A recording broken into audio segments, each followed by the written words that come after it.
नमस्कार, मैं doctor Hitesh Patel live well hospital Ahmedabad से हूँ। आज हम सायाटिका के बारे में बात करेंगे और उसकी ट्रीटमेंट के बारे में बात करेंगे। सायाटिका क्या होती है, क्यों होता है और उसकी ट्रीटमेंट के लिए जो हम स्पाइन एंडोस्कोपी करते हैं उसकी डिटेल में आज आपको समझाएंगे। हमारे शरीर में ऐसे रीढ़ की हड्डियाँ होती है, उसके बीच में एक गद्दी होती है और नस निकल के पैरों में जाती है। एक कमर के अंदर 5 रीढ़ की हड्डियाँ होती है जिसको हम वर्टिब्रा बोलते हैं और ये डिस्क होती है। अगर गद्दी खिसक के नस के ऊपर दबाव करे और पैर में झुनझुन शुरू हो जाए, पैर बारी बारी हो जाए, खाली चलना शुरू हो जाए या चलने में दिक्कत हो जाए, उसको हम बोलते हैं सायाटिका या स्लिप डिस्क। स्लिप डिस्क माने कि ये जो गद्दी है खिसक के नस के ऊपर जो पैर में जाती है उसके ऊपर दबाव करती है। इसका ये रीज़न होता है कि कभी हमने कोई वेट उठा लिया, कभी कोई जर्क ले गया या उठने बैठने में भी कोई सिंपल सा जर्क भी स्लिप डिस्क कर लेता है। स्लिप डिस्क होने के बाद आदमी को पैर में झुनझुनी होती है, चलने पर पैर भारी हो जाते हैं। जैसे ही 10 कदम, 15 कदम, 20 कदम वो चलते हैं तो पैरों में दर्द या हिप्स में दर्द होना शुरू हो जाता है। कभी कभी वो दर्द खाली पैर के ऊपरी हिस्सों में रहता है, कभी निचले हिस्सों में घुटनों से पीछे से जाके पंजे तक जाता है। तो इस दर्द से निपटने के लिए मेडिकल साइंस में लिव वेल हॉस्पिटल में हमारे पास 3-4 उपाय है। एक उपाय है मेडिसिन और रेस्ट। अगर उससे सही नहीं होता है तो कमर की जो नस जहाँ पर दबाव होता है वहाँ पर इंजेक्शन लगाते हैं। तो जब छोटी सी बारीक सी गद्दी खिसक के नस के ऊपर दबाव करती होती है तो वहाँ की सूजन कम होने से इंजेक्शन की मदद से ये दबाव दूर हो जाता है और आदमी की स्थिति नॉर्मल हो जाती है। अगर वो दबाव इंजेक्शन से सही नहीं होता है या जैसे हम यहाँ पर जो मॉडल में दिखा है इतनी बड़ी गद्दी बाहर खिसक के नस के ऊपर दबाव कर रही है तो उसको हम स्पाइन एंडोस्कोपी से ट्रीटमेंट करते हैं। स्पाइन एंडोस्कोपी मतलब कि कमर के अंदर छोटी सी सुई डाल के उसके ऊपर एक दूरबीन डालकर उसकी सारवार करते हैं, उसको हम स्पाइन एंडोस्कोपी बोलते हैं। सो स्पाइन एंडोस्कोपी में ट्रीटमेंट के लिए लोकल एनेस्थीसिया देकर चमड़ी को शून्य करके जहाँ पर ये गद्दी खिसकी हुई है वहाँ पर जाकर हम ये गद्दी के जो फ्रेगमेंट या टुकड़ा जो है उसको निकाल देते हैं, पूरी गद्दी को नहीं निकालते। तो नस और गद्दी के बीच वाली जो जगह होती है जो कंप्रेस हो गई होती है वो सही हो जाती है, तो ये दर्द बंद हो जाता है। तो इस स्पाइन एंडोस्कोपी के बेनिफिट ऐसा है कि हम वहाँ से खाली जो फ्रेगमेंट टुकड़ा जो निकला हुआ है उसको ही निकालते हैं, पूरी गद्दी को नहीं निकालते। तो फ्रेगमेंट निकलने से पूरी गद्दी सेफ रहती है और वहाँ धीरे धीरे हीलिंग होकर नॉर्मल डिस्क जैसा बन जाता है और जो मरीज़ है उसका पूरा दर्द चला जाता है। उसकी लाइफ आगे जाके नॉर्मल रहती है, वो चल सकता है, घूम सकता है, दौड़ सकता है, नॉर्मल एक्टिविटी जैसे आगे झुकना, नीचे बैठना, वो सब एक्टिविटी वो कर सकता है। तो स्पाइन एंडोस्कोपी मेजर सर्जरी से कई बेहतर है। अगर ये लेसर से या मिनिमल इन्वेजिव टेक्निक से जब होती है तब खाली टुकड़ा निकलने से बड़ी गद्दी को नुकसान नहीं होता है और डिस्क रिप्लेसमेंट सर्जरी या स्क्रू प्लेट वाली बड़ी सर्जरी की कोई ज़रूरत रहती नहीं है। ये जो वीडियो है उसको लाइक करो, सब्सक्राइब करो और अपने दोस्तों और रिलेटिव के साथ और सोशल मीडिया पर शेयर करो। Thank you. यहाँ पर स्पाइन एंडोस्कोपी में इस्तेमाल होने वाले बहुत ही डेलिकेट इंस्ट्रूमेंट दिखाए गए हैं। ये इंस्ट्रूमेंट बॉडी के अंदर जाकर जो फ्रेगमेंट है उसको बाहर निकालते हैं और बड़े ही नाजुक तरीके से ये इंस्ट्रूमेंट का मैन्युफैक्चरिंग होता है। ये प्रोसीजर 30 to 40 मिनट्स का है, लेकिन इसको जल्दी दिखाने के लिए हमने इसके थोड़ी कटिंग्स दिखाए हैं और फास्ट फॉरवर्ड किया है। यहाँ पर पेशेंट को उल्टा लेटाया जाता है और डिसाइड किया जाता है कि कौन से पॉइंट से कहाँ से हमको एंडोस्कोप की एंट्री करनी है। इसके लिए लाइन मार्किंग किए जाते हैं और चमड़ी को शून्य करने के लिए पतली सुई से एक इंजेक्शन देते हैं। एरिया वो प्रिपेयर हो जाए तो उसके ऊपर हम एक नीडल इंसर्ट करते हैं जहाँ से हमने लोकल एनेस्थीसिया दिया है।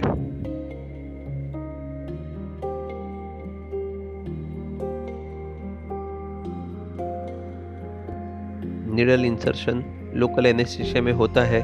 पेशेंट को लोकल एनेस्थीसिया दिया हुआ है और ज़रूरत रहे तो कुछ मरीजों को थोड़ा सा नींद का इंजेक्शन देते हैं जिसके वो कंफर्टेबली उल्टा लेट पाए। नीडल के अंदर भी जाते जाते भी हम बीच बीच में लोकल एनेस्थीसिया देते रहते हैं, मतलब कि उसको शून्य करते रहते हैं। तो उसकी वजह से उसको कोई दर्द का एहसास नहीं होता है और जैसे अभी सामने दिख रहा है ऐसे हम एक्सरे में देखकर हमारे नीडल को प्रॉपर प्लेस में गाइड करते हैं। हमारी नीडल एक बार प्रॉपर प्लेस पे गाइड हो जाती है तो हम इस एक्सरे के 2-3 डिफरेंट व्यूज़ लेते हैं, जिसको हम एपी एंड लेटरल व्यू बोलते हैं।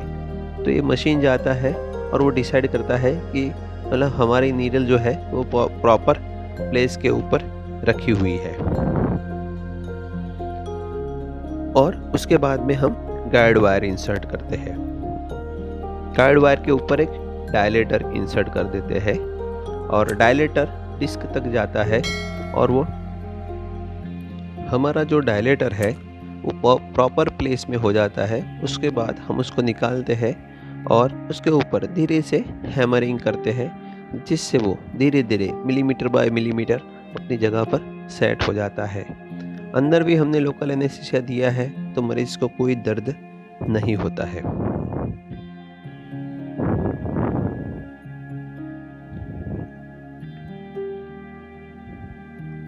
डायलेटर के ऊपर हम एक वर्किंग स्लीव इंसर्ट कर देते हैं, जिसकी वजह से हम उसके अंदर एक एंडोस्कोप डाल सकें।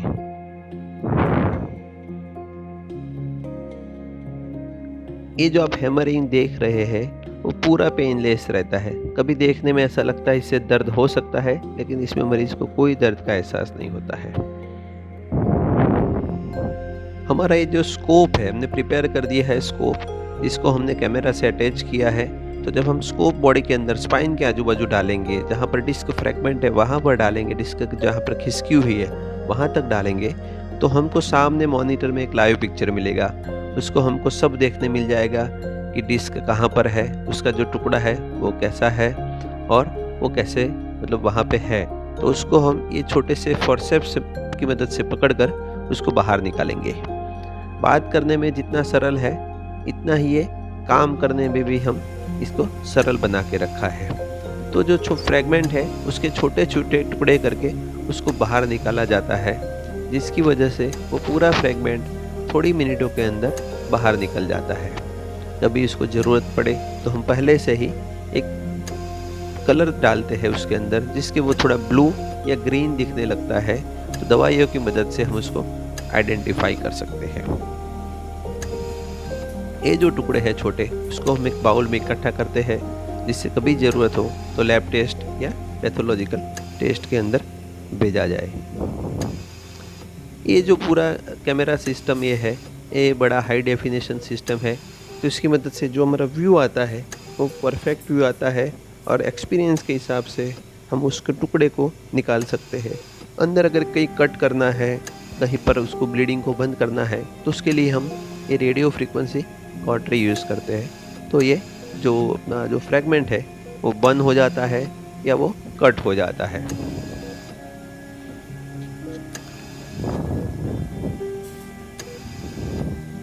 ये प्रोसीजर करीबन 40-45 मिनट्स चलता है।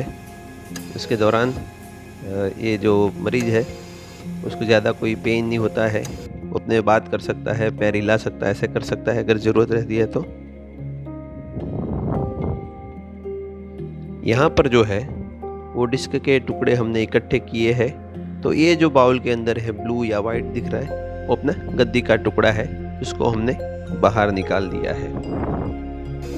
एक बार प्रोसीजर ख़त्म हो जाती है तो हम अपनी वर्किंग स्लीव वगैरह को निकाल देते हैं और वहाँ पर एक प्रेशर बनाए रखते हैं, जिसकी वजह से कोई भी ब्लीडिंग वगैरह ना हो और हीलिंग जल्दी से हो जाए। यहाँ पर स्टिच लेने की मतलब कि टाँका लेने की कोई ज़रूरत नहीं पड़ती है। चमड़ी अपने आप फ्यूज़ हो जाती है, उसके ऊपर रूज आ जाती है, हील हो जाती है।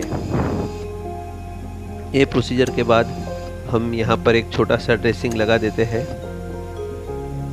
ये जो ड्रेसिंग है, ड्रैप्स है, कपड़े हैं जिसके ऊपर, उसको हटाकर वहाँ पर एक छोटा सा ड्रेसिंग लगा देते हैं और मरीज़ अपनी करवट बदल कर ही स्ट्रेचर पे आ जाता है और रूम में चला जाता है। ये सेम डे खड़ा हो सकता है और सेम डे चलने लगता है। यूजुअली हम इसको दूसरे दिन डिस्चार्ज कर देते हैं। अब ये जो वीडियो है उसको लाइक करो, सब्सक्राइब करो और अपने दोस्तों और रिलेटिव के साथ और सोशल मीडिया पर शेयर करो। Thank you.